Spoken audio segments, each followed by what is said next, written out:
can't keep pretending. I'm leaving him. I just told him it was over. I still remember that moment with painful clarity, the second my life split into a before and an after.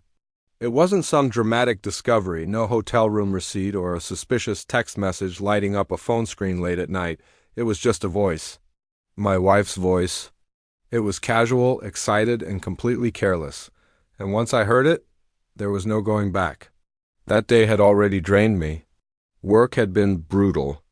One of those days where every task feels like pushing a boulder uphill. It was setback after setback, the kind of day that chips away at your confidence and makes you question your own worth. All I wanted was to go home, sink into the couch, and feel like at least one part of my life still made sense, that I had a safe harbor. I pulled into the driveway earlier than usual, exhausted and distracted, not knowing that this simple change in timing would change everything forever. As I walked toward the front door, I heard laughter coming from inside. The living room window was slightly ajar, letting the evening air in. I recognized my wife's voice immediately. She was on the phone, probably with her sister, given the easy, familiar tone. I wasn't trying to eavesdrop. I was just about to put my key in the lock when I heard a string of words that froze me in place. "Oh my God," she laughed, a full-throated, genuine laugh. "He did me 3 times today. I swear, I haven't felt like this in years." My breath caught in my throat. My heart felt like it stopped. For a split second, my mind tried to protect me, to convince me I'd misunderstood, that there had to be another explanation. Then she said his name. It wasn't my name. She sounded alive in a way I hadn't heard in months, excited, proud, like she was sharing a victory. Her sister's voice came through faintly, a muffled series of questions, punctuated by more laughter. My wife answered them all, openly, without a hint of shame.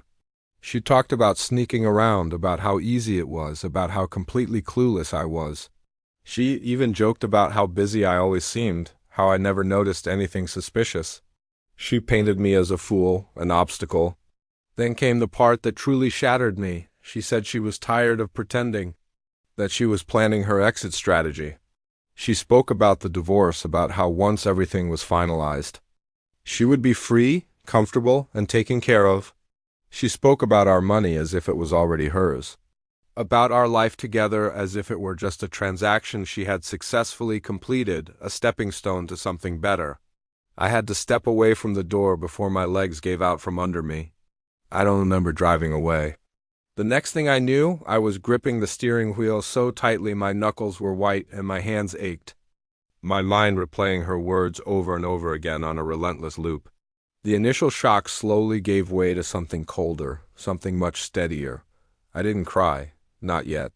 The tears would come later, but in that moment one thing became crystal clear. If I confronted her emotionally, I would lose. She was already steps ahead, already planning, already assuming I was weak and predictable. I couldn't afford to be that person. So I stayed quiet. For days, I acted completely normal. I came home from work, asked about her day, and sat through dinner as if nothing had happened. But inside, I was a different person. I listened. I watched. I paid attention in ways I never had before. And the more I observed, the clearer everything became. Her lies weren't even sophisticated. They were clumsy and obvious now that I was looking for them. She had just never expected me to question her. She relied on my trust as her cover. I started documenting everything. Dates, times, inconsistencies in her stories. I consulted with a lawyer and a financial advisor, quietly, discreetly. I started learning things about my own finances that I had previously trusted her with blindly. It was a harsh education. I stopped reacting to her moods and started preparing for my future. I was no longer a husband. I was an investigator in my own life. She, on the other hand, grew bolder. The closer she got to executing her plan, the more confident she became. One evening, she sat across from me at the dinner table, put her fork down and casually mentioned that she wasn't happy anymore, that she needed space. That, people just grow apart sometimes. She said it all like she was rehearsing lines from a script she'd practiced in her head 100 times. I just nodded calmly and told her I understood. That I wanted her to be happy. That surprised her. She was expecting a fight, tears, maybe begging. My quiet acceptance seemed to throw her off her game. What she didn't know was that everything was already in motion. My preparations were complete.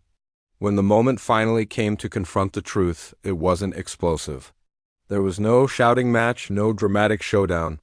It was just the truth laid out cleanly and carefully on the table between us. Evidence presented without emotion.